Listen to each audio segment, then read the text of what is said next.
A valiant rescue this past Saturday by one area Menards employee, saving the life of one of his customers. Good evening and thanks for joining us. I'm Sabrina Lee. News 9's Viana King spoke with the hero and the customer to hear their story.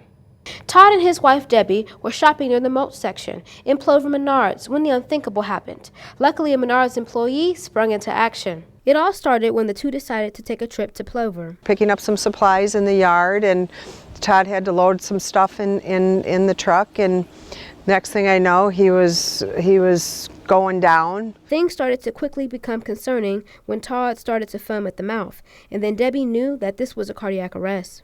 All of a sudden, out of nowhere comes this kid, and he just comes in and he takes over, in my opinion, very calmly.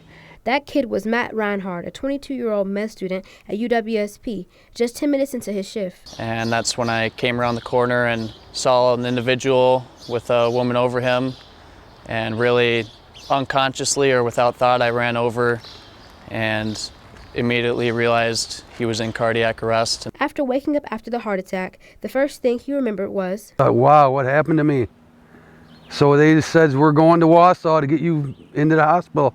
But something about this tragic situation seems to be fate. But just the way everything worked out that day, you know, the stops before I got to the Menards was just like a miracle, because otherwise Matt wouldn't have been there and I probably would have died right in that parking lot.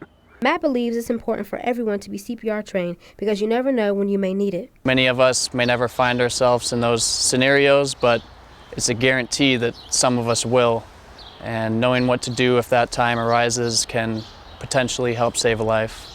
This life-changing event having an impact on both of them. Way home, I just cried, and she says, let it out. It's a miracle. And it was. Todd says his recovery process will be a little long, but he is just grateful and happy to be alive. In studio, Viana King, News 9, WAOW.